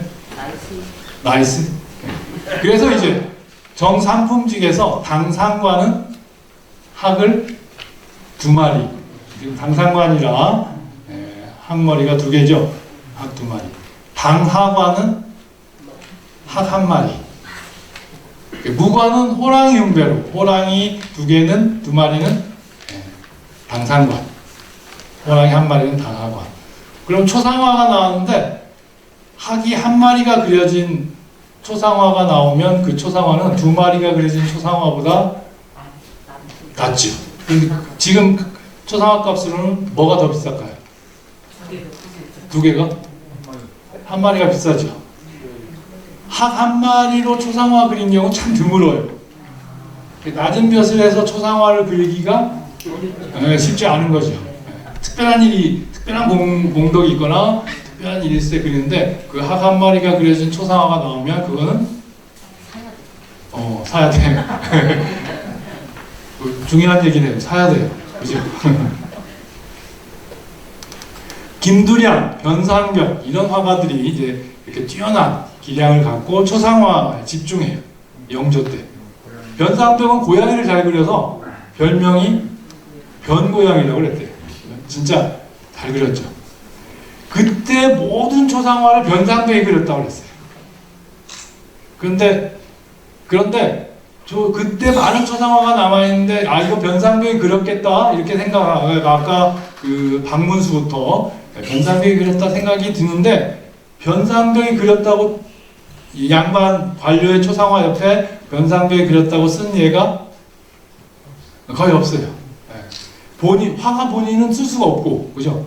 화가 본인은 쓸 수가 없고, 그런데 이 1750년에 그린 윤봉구 초상화인데 여기에 화사 변상벽 변상벽이 그렸다고 해서 써졌어요.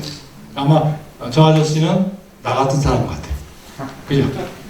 화가 이름을 밝혀주는 거예요. 이런 경우가 아주 드물게 있어요. 그게 이제 또한 의미가 있죠. 재밌는 게 변상벽이 당시 최고의 화가였는데 윤봉구 초상화하고 김원행 초상화예요. 김원행. 그래서 이 김원행 초상화를 변상벽에 그릴 때 문제가 생겼어요. 김원행이 계속 거절한 거야. 이거 마음에 안 든다. 한 7번, 8번을 거절하니까 변상벽이 꾀를 내갖고 아이고 자는 못 그리겠다고. 그래서 그냥 못 그리겠다 그러면 큰일 나죠. 그러니까 내가 이 초상화를 선생님의 초상화를 그릴 때 이 선생님의 이 정신을 담아야 되는데 선생님의 정신이 너무 높아서 이놈의 소인이 그 정신을 못 따라가겠다. 그래서 이 자꾸 거부하시는 것 같다. 그래서 이제 자기 제자, 후배 제자에게 이제 시켜서 그렸다고. 그래도 또 마음에 안 들었는데 그 아들이 뭐라고 기록했냐면 김리안이라는 아들이 70%에 만족했다. 그 조선시대 초상화를 보면 기가 막혀요. 이 필살 하나가 막 정말 머리털을 뽑아갖고 그린 것 같은 이제 그런 리얼리티를 느끼게 해주는데 사실은 답지 않은 거야. 그래서 답지 않을 가능성이 더 커요. 그러니까 몇 프로에 만족했다? 70%. 7분에 만족했다. 7분에 만족했으니까 대부분은 7분 이하야. 그죠? 7분 이하. 그러니까 그 김원의 한종류가 그리게 돼. 역시 노론이니까 서인 노론이니까 뭐야? 주자 패션을 하고 있고 그 아들인 김리안. 이 사람 초상화는 또 기괴하죠. 네. 남양주의 그 석실서원의 주인. 자기 선조들, 그 안동김 씨들이죠. 당시 최고의 세력들. 그 안동김 씨가 이제 관료로 배출되는 사람하고 이제 공부하는 사람하고 나뉘는데 이 아까 본 김원행, 김리안 부자는 공부하는 쪽이에요. 이게 이제 어떻게 보면 조선이 조금 어떤 정형화된 틀에서 조금 이렇게 벗어나고 있구나 이런 걸 보여줘요. 이게 정조 때예요. 또 정조의 사부였어요. 정조의 사부였는데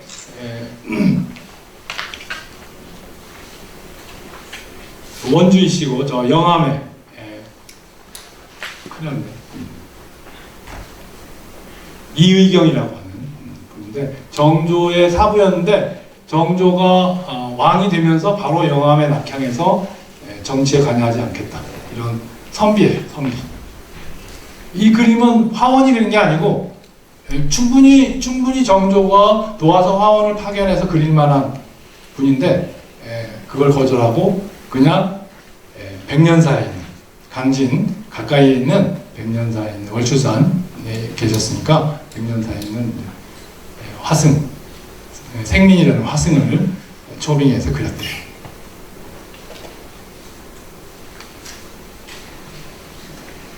이게 선비 같아요. 그죠? 세자 때 가르친 선생이면 뭐 정도를 할 수 있어요? 뭐 정도가 아니라 영의정을 할 수 있어요. 그죠? 영의정을 할 수 있는데 정조가 자기 소신대로 왕을 할 수 있게 자기는 물러나주는. 그리고 초상화도 이제 그런 관제 초상화가 아니고 자기 취향에 맞는 초상화를 통해서 그냥 자기 못생긴 거 그대로 드러내요. 그 다음에 이제 소론으로 당시 그 정화라는 선운사, 고창 선운사의 선방의 글씨죠. 고요한 집인데 바로 이제 원교 이광사. 이광사는 평생 신지도에 유배 생활을 했던 분이고 우리 조선적인 글씨를 완성한 사람인데 신윤복의 아빠예요. 신한평이라고. 신한평이 그린 그 이광사의 초상화예요. 아주 조선 후기에 오게 되면 이 옷주름들이 굉장히 리얼해지죠. 리얼해지는데 어떻게 보면 또 번잡해져요. 그죠? 그러면서 동시에 이 정조 시대에 오게 되면 이 서양화법이 수용이 되고 이런 개그림이 등장해요. 그리고 이제 일제시대에 경성에 이 그림이 출연을 했네요. 출연해갖고 이 안중식이니 심장 안중식이니 소림 조석진이 이런 대가들이 모여갖고 이 그림 이제 감정을 하기 시작했네요. 그래서 모두 모여갖고 깜짝 놀라면서 이 그림은 이렇게 잘 그린 그림이 조선에서 그림을 그릴 수 있는 사람은 김홍도밖에 없을 거다. 그래갖고 이 할배들이 모여갖고 여기다 김홍도 도장을 찍었어요. 그래서 김홍도 그림을 알려줬는데 누군지 몰라요. 근데 저는 김홍도 그림 맞을 것 같아. 김홍도 아니면 이런 사실감을 낼 사람이 없을 거고 그 다음에 김홍도는 기록으로도 서양화법을 제일 잘 구사했다. 그래서 굉장하죠. 이렇게 이제 대상을 정말 심도 있게 그리는 전통이 정조 시절에 생긴 거예요. 그때 가장 대표적인 화가가 단원 김홍도예요. 단원 김홍도. 그 김홍도 시절에 김홍도하고 쌍벽으로 초상화를 잘 그린 화가가 이명기예요. 김홍도보다 후배고 이명기가 그린 김홍도의 스승이에요. 강세왕. 표암 강세왕이 71살 때 70의 관료 생활을 서울시장을 지내게 되는데 그때 이제 그린 초상화. 이명기가 손을 살짝 드러내고 아주 서양화식 입체감을 내고 투시도법을 적용하고 강화도 화문석에 아주 그 무릎과 허리띠 사이를 짙게 눌러줘서 입체감, 거리감과 입체감을 쫙 살려주죠. 그죠?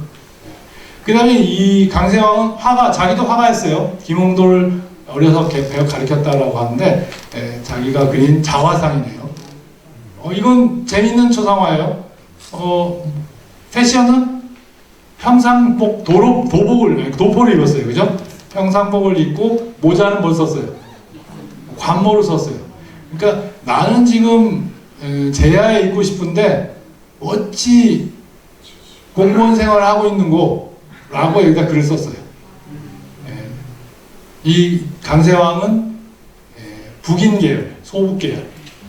그러니까 정계에서 소외된 계열이죠.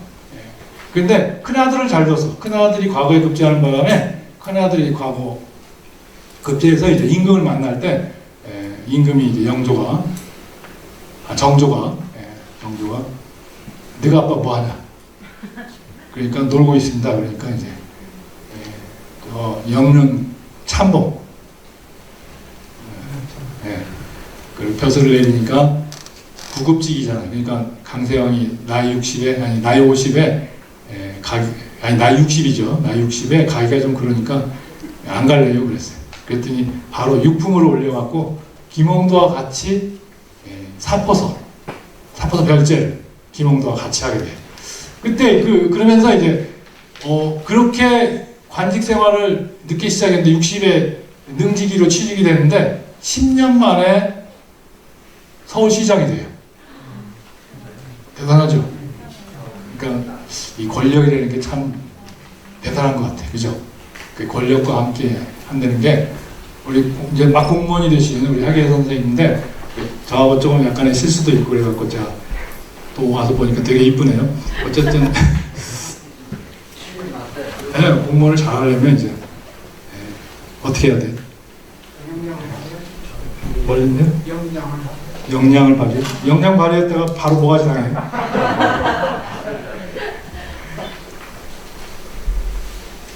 물인지 술인지 잘 몰라야 돼요. 그죠? 물 탄 듯 술 탄 듯.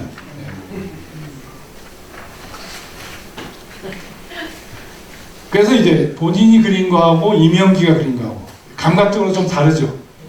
자신이 그린 건 좀 뻑뻑하고 이명기가 그린 건 아주 섬세하고 부드럽고 늙은 표정이 확 살아있죠. 그죠? 본인이 그린 건 조금 뽀샵해서 좀 더 젊게 그린 것 같고. 그죠? 이명기가 그린 이 유원호라고 하는 역시 정조의 사부였던 유원호의 초상화. 거기에 이제 서양화식 입체감, 그 다음에 이제 이 천연두를 아는 흔적. 이 유원호의 초상화는 입상으로 그렸네요. 손가락을 살짝 드러내고 입상으로 그렸는데 여기에 이제 유원호도 착한 사람인 것 같아요. 여기에 이제 뭐라고 썼냐면 이명기가 그렸다고 써줬고 오른쪽에 뭐라고 썼냐면 용체 장활 시 원신 감일반 이렇게 썼네요. 이게 뭔 말이냐면요. 얼굴과 몸의 길이와 넓이를 원래 사이즈의 2분의 1로 축소되게 그렸다. 이거 왜 썼어요? 제가 이제 이 초상화 논문 쓰면서 이거 왜 썼지? 왜 2분의 1로 그렸다고 했지? 그래서 재보니까 이게 84cm야. 그러니까 키가 얼마예요? 168cm. 그죠? 이 뭔 일이지? 이렇게 생각을 했는데 그게 이제 이 조선 후기에 다산 정약용이 칠실관화설 78연이라고 하는 글을 썼는데 그게 바로 카메라 옵스쿠라예요. 깜깜한 방에 이 글의 내용은 정혜영이 쓴 글의 내용은 깜깜한 방에 일정한 거리에 하얀 스크린을 갖다 대고 볼록 렌즈를 문에 설치하면 그 빛이 들어와서 하얀 스크린에 닿는데 거꾸로 비치는데 너무너무 생생해서 화가가 이 정도 묘사했으면 좋겠다. 이 정도 묘사하는 화가가 됐으면 좋겠다. 이렇게 이제 평을 써요. 이게 이제 15세기부터 르네상스 때부터 시작이 돼서 18세기가 되면 18세기 19세기 초가 되면 1820년대가 되면 이렇게 박스형으로 개량해서 초점을 맞출 수 있게 렌즈를 움직이는 기계로 카메라 옵스쿠라가 발전을 하고 이 카메라 옵스쿠라 1820년에 만들었던 이 카메라 옵스쿠라를 10년 뒤에 지금 우리가 쓰고 있는 카메라를 만들어요. 카메라. 그래서 지금 우리 핸드폰에 쓰고 있는데 지금 우리 핸드폰은 여기에 처음으로 여기 밀러가 생겨요. 밀러. 여기 밀러가 생겨서 이제 거꾸로 비친 거를 바르게 이미지를 바꿔주죠. 밀러가 생겨서. 그래서 여러분들 지금 그 스마트폰에 쓰고 있는 카메라는 무슨 카메라라고 그래요? 잘 모르시죠? 밀러리스. 밀러가 없는 디지털화된 카메라가 지금 쓰고 있는 거예요. 그러니까 최근에 밀러가 없어진 거야. 1830년대부터 쭉 밀러가 쓰이다가 카메라의 밀러가 드디어 없어진 거죠. 그러니까 이게 이제 초상화의 방식. 초상화를 그리는데 큰 중요한 방식이에요. 근데 저때 카메라 초기 카메라는 찰칵 지금은 찰칵 이렇게 되지만 초기 카메라는 찰 하고 한 10분 있다 칵 그랬어요. 그러니까 사람을 찍을 때 어떻게 해야 돼? 사람이 움직여 안 움직여요? 사람이 안 움직일 수가 없지요. 사람 그러니까 조금씩이라도 이렇게 움직이잖아. 그러면 사진은 버려버려. 그러니까 그때 이제 초상화 사진 찍는 거를 찍어놓은 사진을 보면 그 얼굴 이 주변에 바늘을 다 이렇게 설치해 갖고 그 속에 딱 들어가서 이렇게 움직이면 찔리게. 그러니까 근데 카메라 옵스쿠라는 어때요? 쉽지 않죠. 쉽지 않아요. 어쨌든 쉽지 않은데 이렇게 카메라 옵스쿠라로 초상화를 그렸어요. 제가 그 논문을 썼네요. 그래서 카메라 옵스쿠라를 어떤 논문을 썼냐면 바로 이제 보감 이기양 다산 정약용이 형 친구인 보감 이기양이 형 집에서 카메라 옵스쿠라를 설치해놓고 초상화를 그리는 걸 봤는데 떼약볕에 앉아있는 모습이 꼭 진흙으로 빚은 조각 같았다. 아무나 할 수 없는 일이다. 이렇게 이제 증언을 해놓은 거예요. 증언을. 그래서 그런 증언을 해놨는데 이 초상화가 어디 있는지 모르겠다 하고 이제 논문을 썼는데 이 보감 이기양의 초상화를 소장하신 분이 연락이 왔어요. 요새는 논문이 막 인터넷에 떠다니니까 그걸 며느리쯤이 봤나 봐요. 그래갖고 이제 저한테 연락이 와서 뵀더니 이게 있는 거야. 그래서 논문을 하나 더 썼죠. 근데 이제 그 소장자 할아버지하고 갈등이 생겼어요.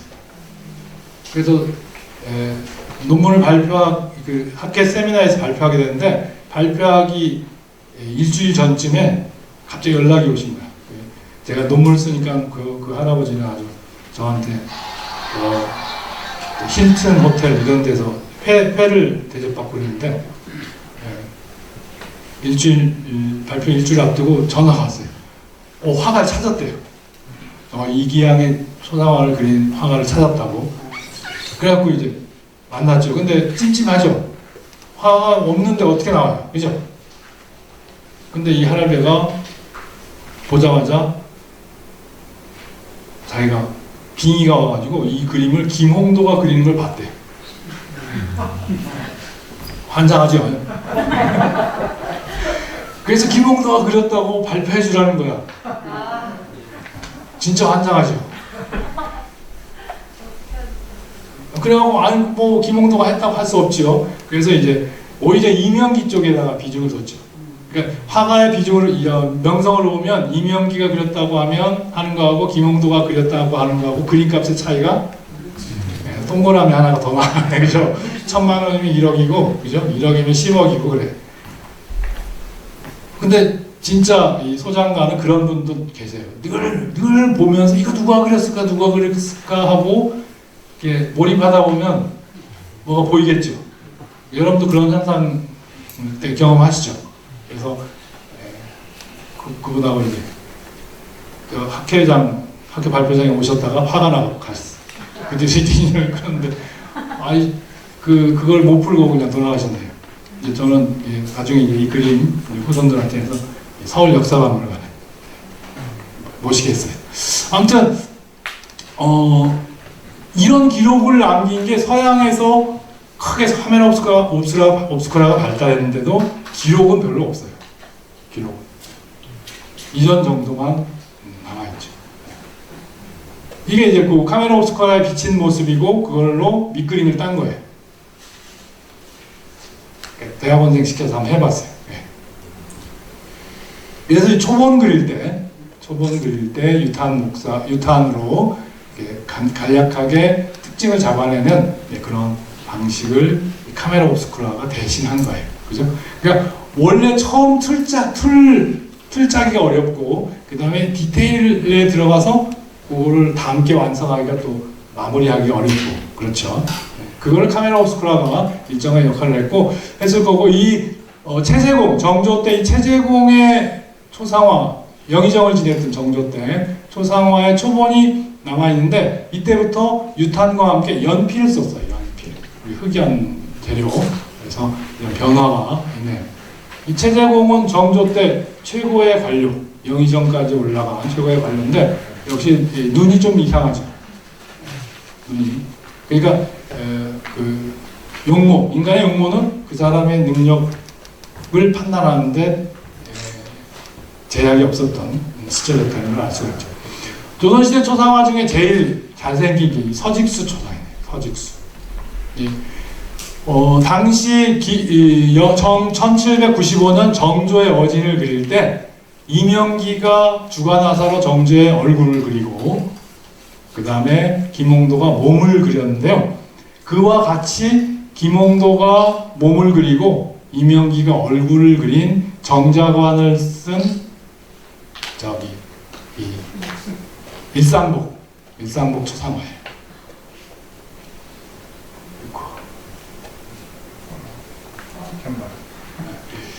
여기에 이제 서직수가 뭐라고 썼냐면 얼굴은 이명기가 그리고 김홍도가 몸을 그렸는데 두 사람은 당대 최고의 화가라는데 많은 것들이 내 정신을 못 담았다. 그렇게 쓰고 여기 쓰다가 잘못 쓰니까 먹으로 지어갖고 그 위에 옆에다 또 써놓고 있어. 좀 마음에 안 들었나 봐. 근데 초상화는 정말 잘 그린 초상화죠.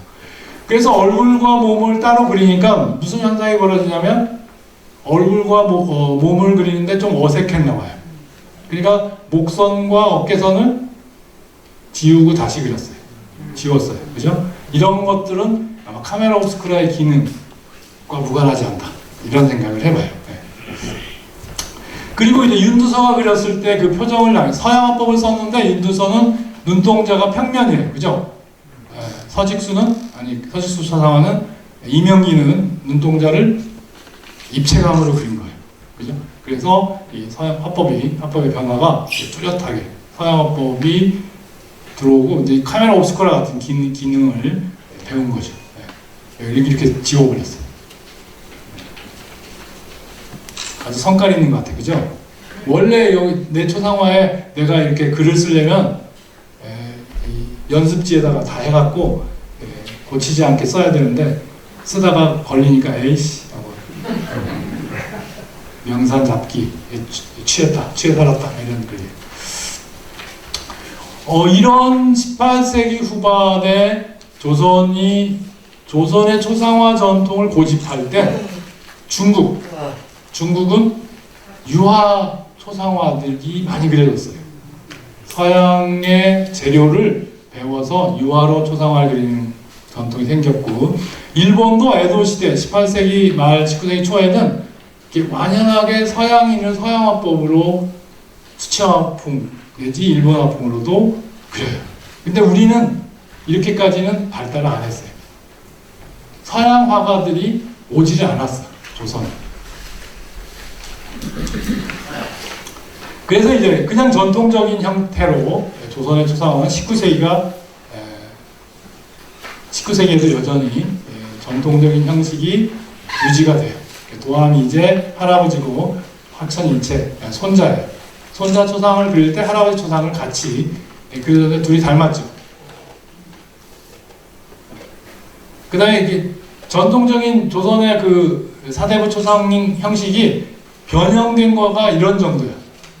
조씨 삼형제, 큰형, 둘째, 셋째, 조씨 삼형제 초상화를 이렇게 관복 입은 초상화를 그렸는데 왜 그렸는지 보니까 세 형제가 모두 대과에 급제했어. 굉장하죠. 그래서 그 기념으로 우리 마치 사진관에서 기념 촬영하듯이 초상화를 그린 거죠. 그 막내 조광의 얼굴. 약간 18세기 김홍도 시대까지 가졌던 초상화를 상당히 부드럽게 그렸던 초상화가 좀 선들이 강해졌어요. 좀 뻑뻑해졌어요. 이게 이제 19세기 매너리즘화된 초상화의 양상이에요. 그런 사이에 이제 미인도, 신윤복의 미인도가 그려지고 그 미인도가 상당히 평면적으로 그려졌죠. 평면으로. 역시 우리 얼굴은 평면으로 그려야 이뻐요. 그죠? 역시 프라이팬 맞은 얼굴 방법이 없어요. 근데 서양 이 벨메르가 그린 네덜란드의 17세기 유명한 초상화가죠. 진주귀고리 소녀라고 하는 일방 조명으로 그러니까 아주 강력하죠. 특히 저는 이 초상화 제가 직접 이거 못 찍게 하는 이 경비원 지키고 있는데 저는 찍지 말라는 거 찍는 게 전공이에요.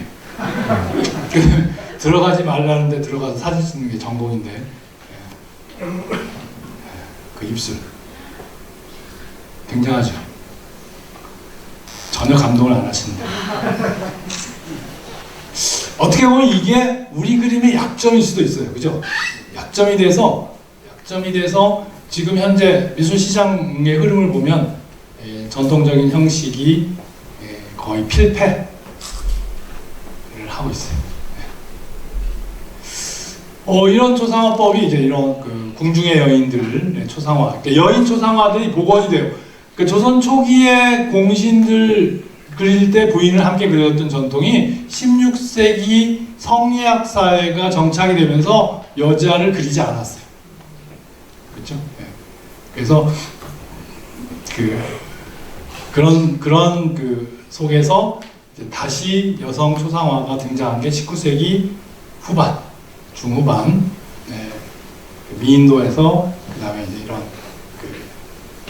궁중이나 대갓집의 여인들이 이제 초상화를 그리게 되죠. 사실은 이 신윤복이 그린 이 초상화도 흔히 기생으로 알고 있는데 기생은 아니에요. 여기 지금 깃하고 견막기하고 소매에 색띠가 있는 삼회장 저고리를 입고 있는데 삼회장 저고리는 그 반가의 부인들이 입는 패션이죠. 어쨌든 아주 이 선비의 부인으로 보이는데 그죠? 저런 부인을 갖고 있으면 인생이 조금 거시기할 것 같기도 하고.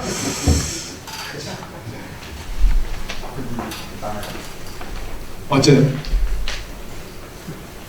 굉장하죠. 조대비의 초상화라고 전해 오기도 하는데 그 다음에 이제 추사 김정희, 그러니까 이제 제자인 이한철이 그린 추사 김정희의 돌아가신 해 초상화예요. 참판을 마지막으로 지내고 유배 생활을 많이 했죠.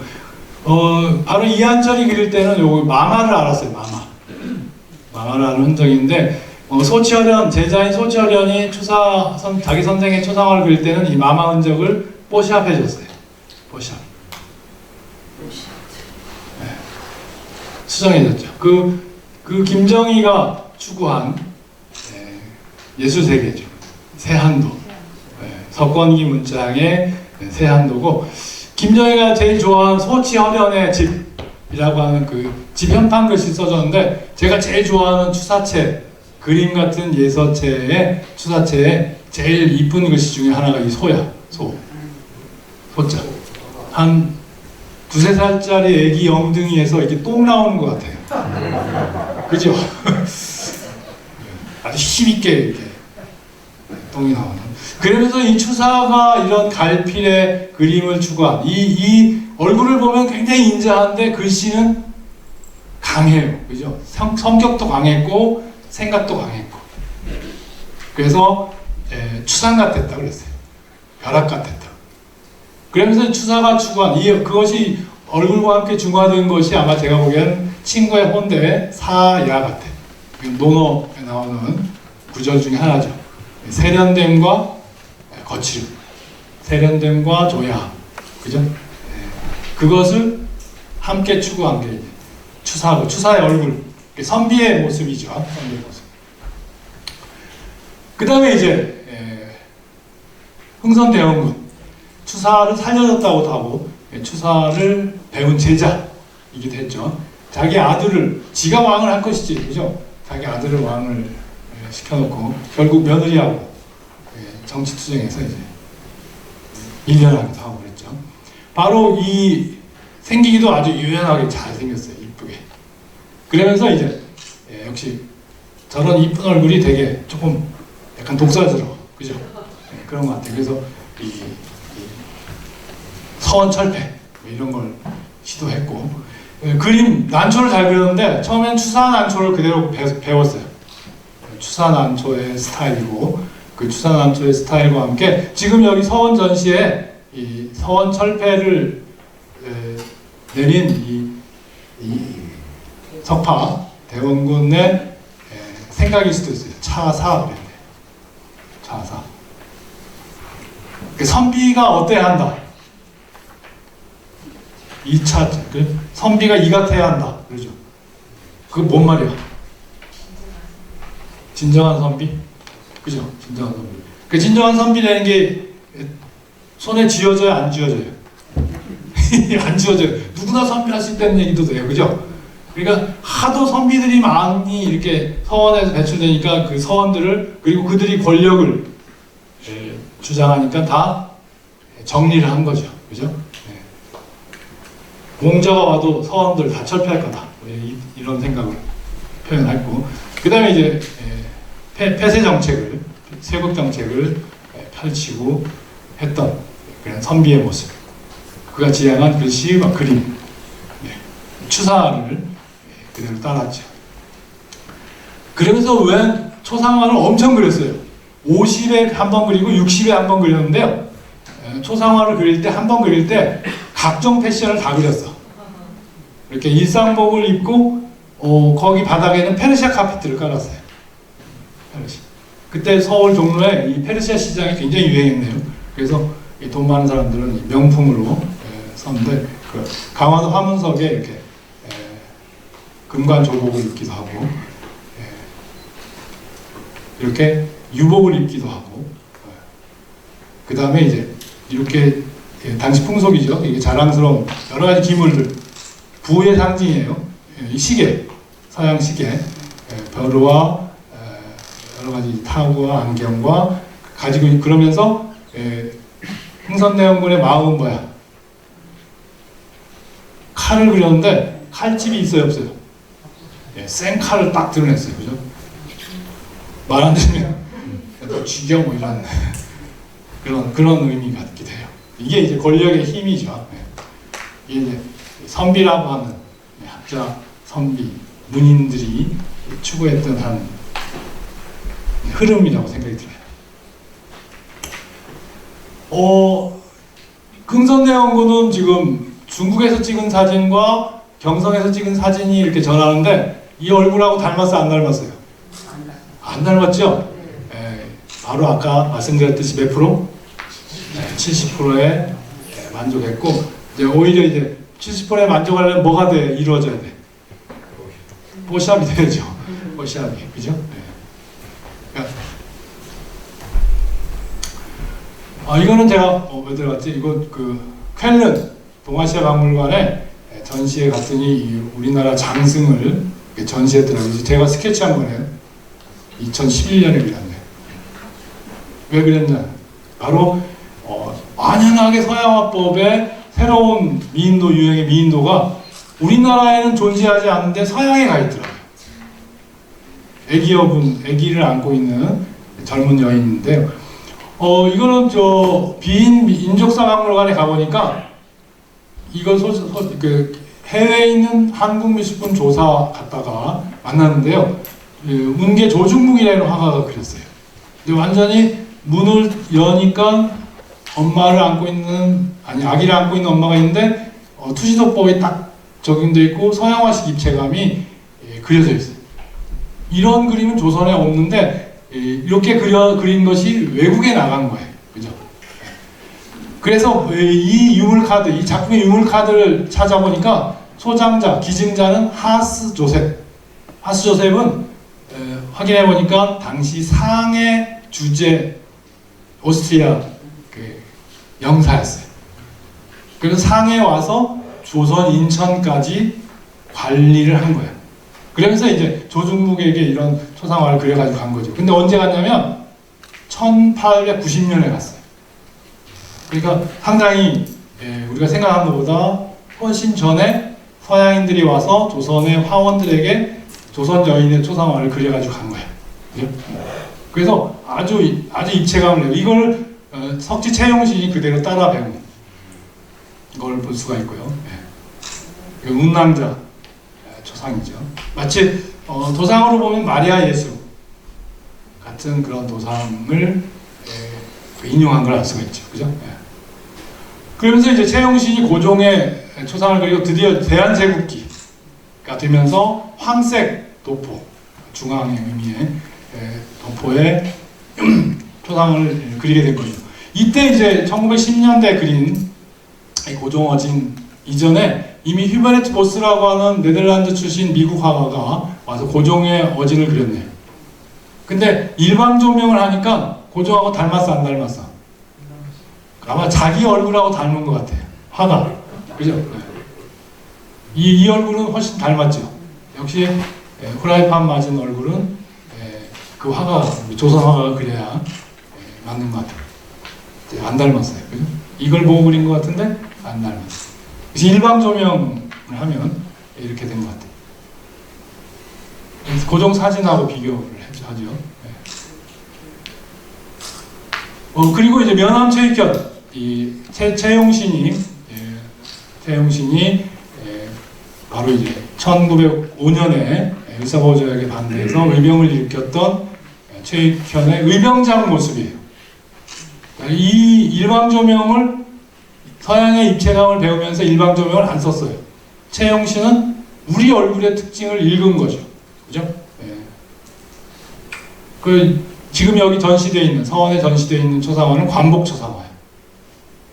관리 생활을 했던 증거로 학흉배를, 일상학흉배를 이렇게 해서 그렸는데 사실은 이미지는 이게 맞죠.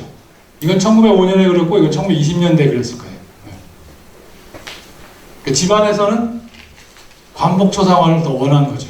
이게 이제 어떻게 보면 우리 전통 중에 하나였던 것 같고, 그 채용신의 초상화 지금 걸려 있는 전체 모습이고, 바로 채용신은 이 아까 매천황영, 이 김규진의 천연당 사진관에서 찍은 사진을 가지고 갓을 이 병자관으로 바꿔서 그리면서 조선시대 초상화의 전통적 형식을 가장 잘 따르고 있는, 아주 미세한 육리문, 미세한 선묘로 입체감을 내는 조선 후기 초상화법을 따르고 있어요.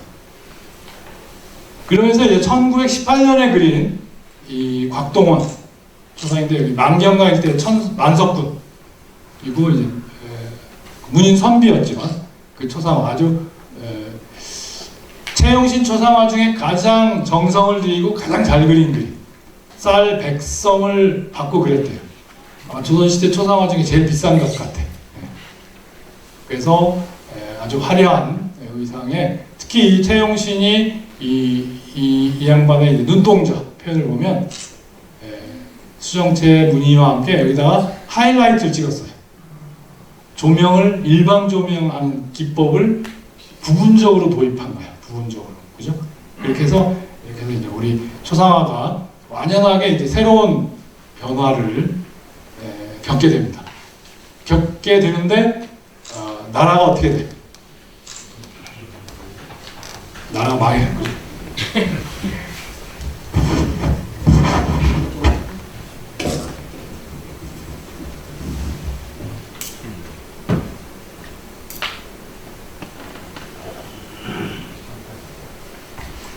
나라가 망할 때 열받네요.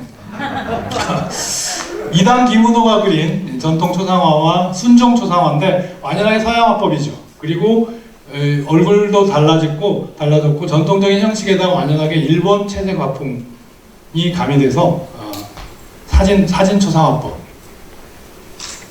그걸 보여주고요. 그 다음에 이단 김은호는 이렇게 인물화해서 일본 채색 화법, 일본 화법으로 이렇게 미인도를 그리는 그런 변화와 함께 우리 전통적인 초상화가 채용신까지 이렇게 이끌어져 왔던 형식적인 전통이 끊어져요. 배채법이라든지 이런 게 다 사라지고 그리고 이제 서양화가 들어와서 더욱더 이제 전통적인 형식은 거리가 멀어지죠. 그래서 이렇게 표현주의 구본웅이라는 화가가 그린 여인 초상, 야수파적인 이런 해석. 고이동이 동경미술학교 첫 유학생으로 이제 졸업작품에 그린 이제 자화상 이런 변화 속에서 이제 우리 전주에 김호석이라는 화가가 이제 정읍 출신인데 우리 80년대 우리 시대 초상을 그리면서 전통적 형식이 가진 배채법이라든지 이런 단순화법 이런 이미지에 집중하는 이런 표현 방식을 수용하게 되죠. 그래서 바로 이 윤두서의 눈을 적용해서 우리 시대 초상 이렇게 분노한 모습을 1980년대 88년쯤에 그렸습니다.